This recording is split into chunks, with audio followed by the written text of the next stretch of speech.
Өмірді өзгертетін 9 сөз. Құрметті тыңдарман, өмірден түңіліп, қорқынышыңызды жеңе алмай жүрген болсаңыз, осы мотивациялық аудионы соңына дейін тыңдауға кеңес беремін. Осыдан бірнеше жыл бұрын мені радиоға сұхбат беруге шақырды. Әңгіме барысында тілші өмірден алған ұмытылмас сабағыңыз туралы айтып берсеңіз, деді.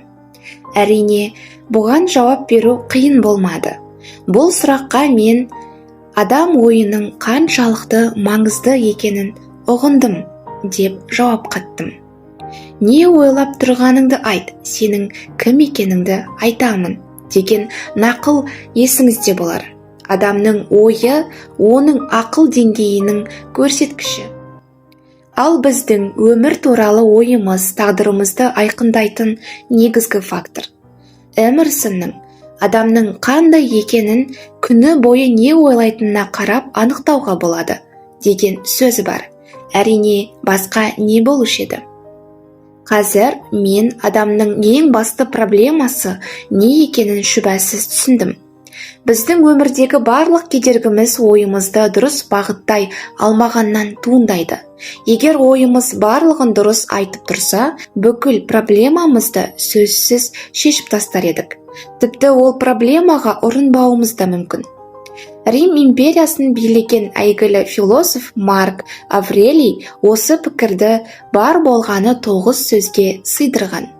Сол 9 сөз сіздің де тағдырыңызды айқындайды деп ойлаймын.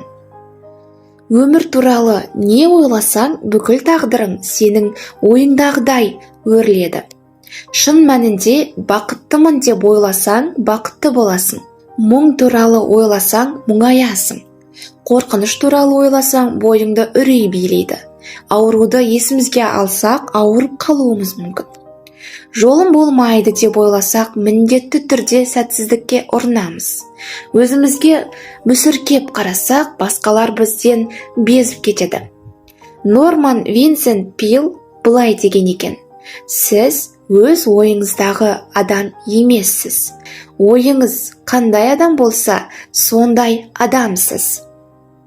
Сіздер мені бүкіл проблеманы қара байыр әдістермен шешуді насихаттап отыр дейтін шығарсыздар. Жоқ, өкінішке қарай, өмір біз ойлағандай жеңіл емес.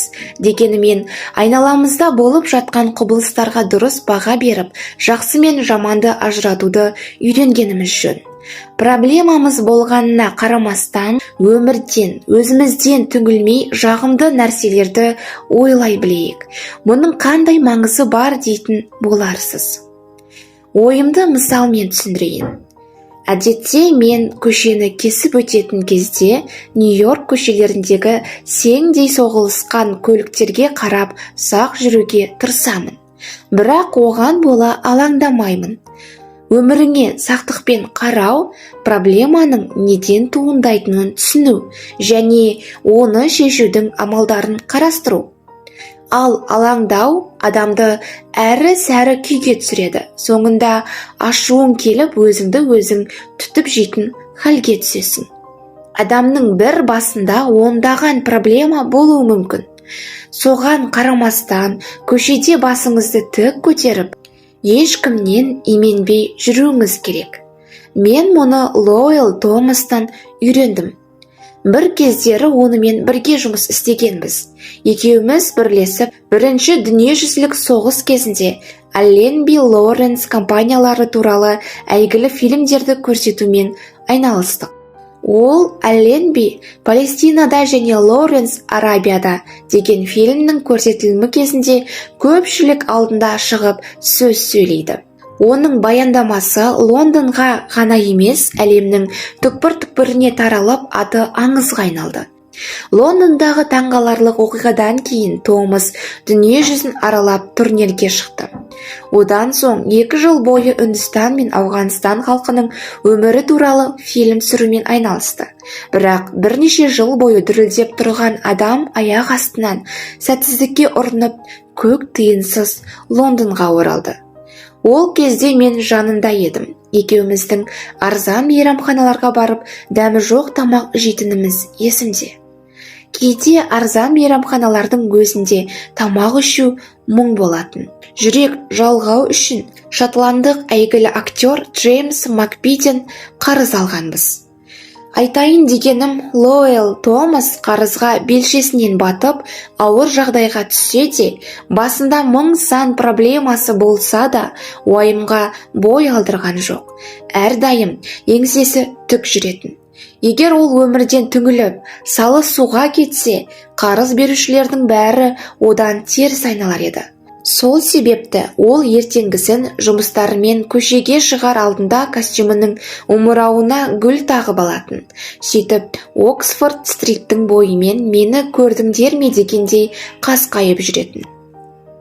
Томас жағымды ойлайтын, батыл ойлайтын, басқалардың оны мүсіркегенін қаламайтын. Сол үшін жеңілгенін, қиындыққа тап болғанын ешкімге көрсетпеді. Ол өзінің сәтсіздігіне әйтеуір бір ойында ұтылып қалғандай салмақты қарады. Өмірде үлкен биікті бағындырғысы келетін адамның алдынан шығатын тәжірибе деп елестетті. Бір таңғаларлығы, жағымды және жағымсыз ойдың энергиясы дененің күшіне тікелей әсер етеді. Белгілі ағылшын психиатры Хэтфилд «Күш психологиясы» деген кітабында осы фактыны керемет суреттеп береді. Мен 3 ер адамға тәжірибе жасадым, деп жазады Хэтфилд. Оларды гипноз арқылы емдедім. Сол кезде динамометрмен дене күшін өлшеп әсерін анықтадым. Ол тәжірибе жүргізген адамдарға динамометрді қысып ұстап қояды. Тәжірибе 3 түрлі жағдайда жүргізіледі. Алғашында ұйықтатпай тұрып, қалыпты жағдайда күшін өлшейді. Ол кезде динамометрді қысып ұстаған кездегі ер адамдардың күші 101 фунтты құрайды. Одан кейін үшеуін гипнозға түсіреді. Алдымен әлсіреп, шаршап жатқандарына сендіреді. Нәтижесінде ер адамдар динамометрді бар болғаны 29 фунт күшпен қыса алады. Бұл олардың қалыпты күшінің 3-тен 1 ғана. Бір қызығы, қатысушылардың біреуі боксшы екен. Оның айтуынша кенеттен қолы сәбидің қолы сияқты кішкентай болып сезілген. 3-ші тәжірибе кезінде Хэтфилд оларды алып күш иесі екеніне сендіреді. Сол кезде әрқайсысы орта есеппен 142 фунт көрсеткішіне жетеді.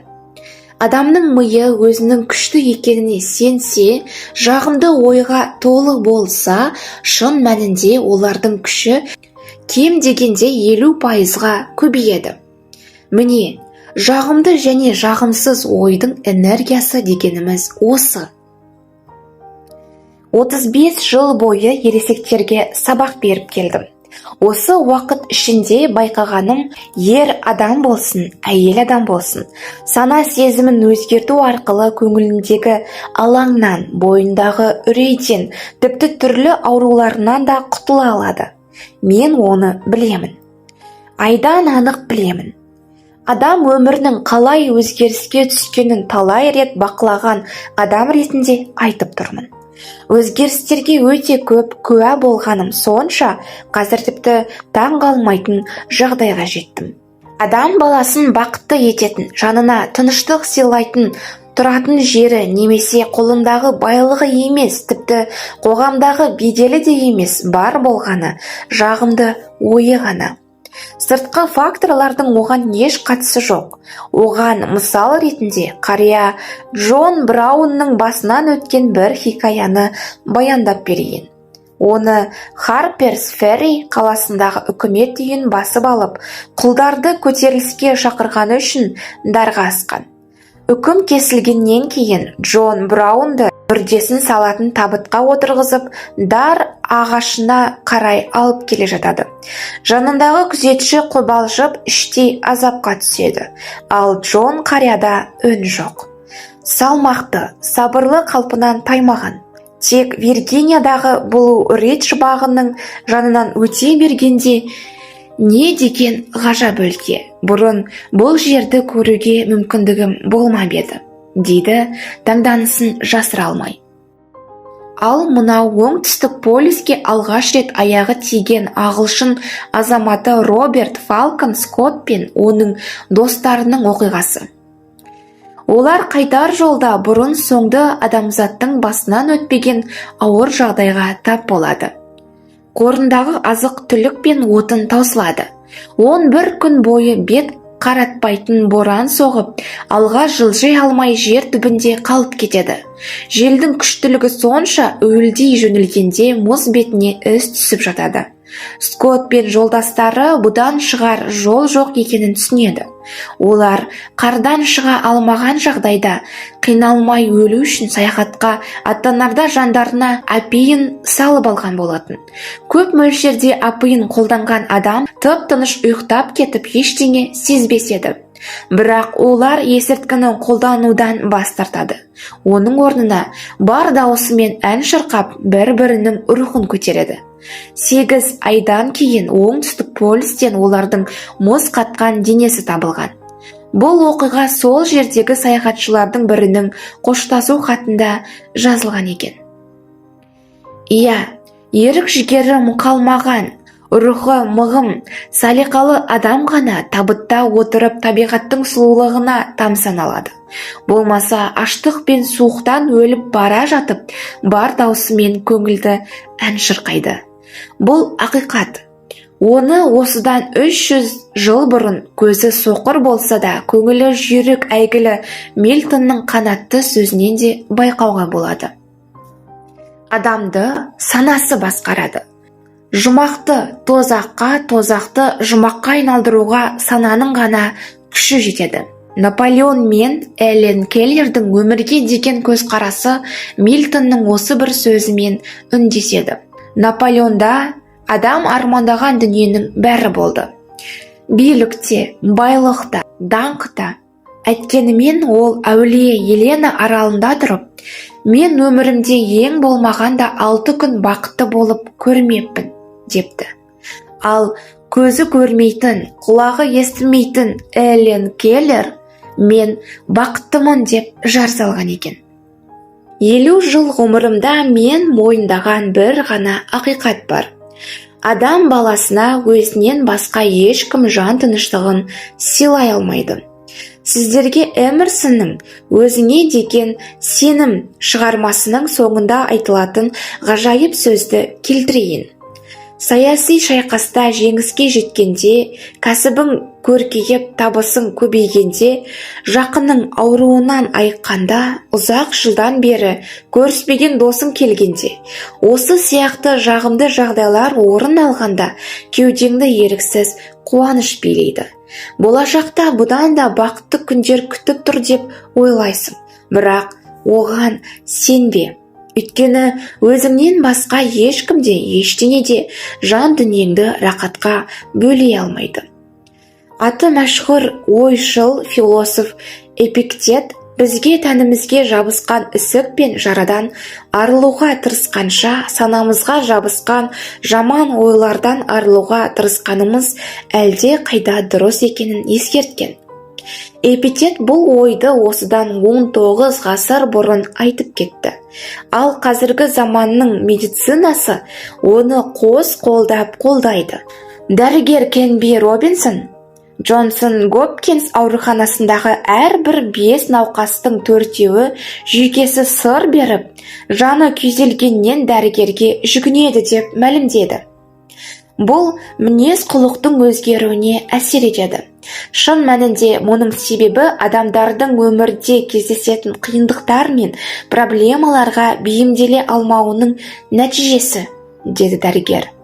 Атақты француз ойшылы Монтеньнің әр адам қайғылы оқиға орын алғаны үшін емес, оқиғаны қайғылы деп есептегені үшін қасірет шегеді деген сөзі оның өмірлік ұранына айналған. Ал кез келген оқиғаға баға беру адамның өзіне тікелей байланысты. Мұнымен не айтқым келетінін түсіндіріп өтейін. Сіздер маған проблемадан қалай құтыламын деп алаңдап, жүйем жұқарып жүргенде, ерік жігеріңді бойға жина да, сана сезіміңді өзгерт деген талап қойғаным үшін ренжитін боларсыздар. Мұндай кезде менің талап қойғаным орынсыз көріну мүмкін. Иә, мен расымен талап етемін. Жай ғана талап етіп қоймаймын. Оны қалай жасау керектігін көрсетемін. Ол үшін сіздің тарапыңыздан көмек керек. Кішкене күш салсаңыз, жылдам үйреніп аласыз. Қолданбалы психология саласының кемеңгері Уильям Джеймс бірде мынадай фактіні байқаған. Біздің іс-әрекетіміз көңіл күйімізге тікелей байланысты дейді. Мен ол екеуін бір-бірінің ажырамас бөлігі деп айтар едім. Әдетте, адамның көңіл күйі бақылауға көнбейді деп жатады. Алайда, іс-әрекетімізді өз еркімізбен тәртіпке салған кезде, көңіл күйіміз еркімізден тыс өзгеріп, тәртіпке бағына бастайды. Бір сөзбен айтқанда, Уильям Джеймс бізге өз еркіңмен көңіл күйіңді әп-сәтте өзгерте алмасаң да, іс-әрекетіңді өзгерту арқылы оған әсер ете аласың дегенді айтқысы келеді. Іс-әрекетіміз өзгерген кезде, ол біздің сезімімізге әсер етіп, көңіл күйіміз де өзгере бастайды. Сонымен, дейді ол ойын қорытындылап, қандай да бір жағдайды уайымдап, мұңайып отырсаңыз, бірден көңілденіп кете алмауыңыз заңды. Алайда орныңыздан тұрып, қимылдап, біреулермен әңгімелесіп, көңіліңізді ауласаңыз, жан дүниеңіздегі алаңның бірте-бірте сейілетінін байқар едіңіз. Осы бір қарапайым амалдың көмегі бар ма? Шындығында бұл пластикалық ода сияқты дереу әсер етеді. Сенбесеңіз, өзіңізді сынап көріңіз. Ол үшін ең алдымен жадырап күліңіз. Жан дүниеңізбен көңілденіңіз. Иығыңызды тіктеп, терең демалыңыз да, есіңізде қалған көңілді бір әннің қайырмасын шырқаңыз. Ән сала алмасаңыз, қатты ысқырыңыз. Сол кезде Уильям Джеймстің не айтқысы келгенін бірден түсінесіз. Өйткені көңіліңіз басқа нәрсеге ауған кезде, тұла бойыңызда ең жарлық пен жабырқаудың сарқыншағы да қалмайды. Бұл адам табиғатының бұлжымас заңы. Осы әдіс сіздің өміріңізді түбегейлі өзгерте алады. Индияда тұратын Энглерт деген адам бар. Қайғы мұң жеңу үшін осы әдісті қолданып бір өлімнен аман қалды. Осыдан 10 жыл бұрын Энглерт мырза қызамық ауруына шалдықты. Кейіннен онысы асқынып, жүрегі қабынды. Дәрігерлермен қатар тәуіптерге барып көрінген, бірақ ешқайсысы көмектесе алмапты. Көп ұзамай ауруы ағзасының басқа мүшелеріне шауып, жағдайы қиындай түседі. Қит етсе, қан қысымы көтерілетін болады. Бір күні дәрігерге барып көрінсе, қан қысымы 214-ке жетіпті. Оған дәрігер, жағдайыңыз ауыр, күннен күнге нашарлап барасыз, дайындала беріңіз, депті. Мен үйге келдім де, сақтандыру полисімнің төленбегенін тексердім, дейді ол. Одан соң Құдайдан күнәларым үшін кешірім сұрадым. Өлімнен қорқып қатты қайғырдым. Жақындарымның бәрі қайғырды. Әйелім де, балаларым да қатты қиналды. Ал мен өмірден бір жола күдер үзіп, күйзеліске түстім. Бір апта бойы өзімді аяп, өлемін деп зарлай бердім. Содан бір күні еңсемді көтеріп, бір жыл өмір сүрсең де, бір күн өмір сүрсең де мейлі. Әр сәтіңнің қадірін біл. Бақытты болуға тырыс, деп өзімді қамшыладым. Бойымды түзеп, зорланып күле бастадым. Жағдайым жақсарғандай кейіп таныттым. Алғашында ешкімге білдірмеу үшін көп күш салдым. Жаным қиналып тұрса да, көңілімді түсірмедім. Өмірге риза екенімді дәлелдеп бақтым. Кейін отбасымның да еңсесі көтеріле бастады. Бір қызығы, бұл әдіс маған да көмектесті. Біраз уақыттан кейін жағдайымның жақсарғанын сездім. Тіпті өтірік істеп жүрмеген адамдай шын күле бастадым. Бір шама тәуір болып қалдым. Бірте-бірте ауруымды ұмыттым. Одан бері бірнеше ай өтті. Өлетін күнім өтіп кетті. Қазір менің денім сау, бақыттымын. Қан қысымым да орнына түсті. Әлбетте, егер мен өлімді ойлап қамығып, жеңілісімді мойындасам, дәрігердің айтқаны айдай келер еді. Ойымды өзгертіп, көңілімді көтергенім ауруды жеңуге ықпал етті. Енді сіздерге бір сұрақ қояйын.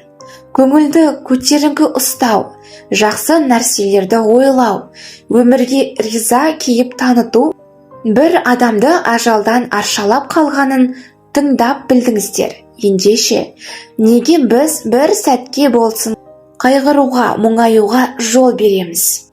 Өміріне өкпесі жоқ, көңілді адамның кейпіне ену арқылы да бақытты болу мүмкін екенін біле тұра, неге біз өзіміз бен жақындарымыздың көңіл күйін түсіреміз? Осыдан бірнеше жыл бұрын оқып, өмір бойы есімде қалған бір кітап бар. Авторы Джеймс Лейн Аллен. Кітаптың аты «Адам қалай ойланады». Онда мынадай сөздер жазылған. Адамның келесі бір адамға немесе затқа деген көзқарасы өзгерсе, олардың да өзгере бастағанын байқайды. Бір таңғаларлығы, адам баласы өзінің өмірі туралы ойын түбегейлі өзгертсе, оның материалдық жағдайы да өзгереді. Адам қалағанындай өмір сүрмейді. Өзі қандай болса, солай өмір сүреді. Бұл біздің тағдырымызды айқындайтын ақиқат. Шынайы бет бейнеміз. Сіз қандай жетістікке жетсеңіз де, оған ойыңыздың тікелей қатысы бар. Кемел ойлайтын адам ғана биік мақсаттарға ұмтылып, жеңістің дәмін татады. Ал ойын өзгерткісі келмейтін адам өмір бойы бейшара, бақытсыз, әлсіз қалпында қалады. Жаратылыс кітабында айтылғандай, Құдай адам баласына жер шарының билігін сыйға тартқан. Әлбетте, бұл ұлы сый. Бірақ маған да, сізге де мұндай айрықша құзыреттің қажеті шамалы.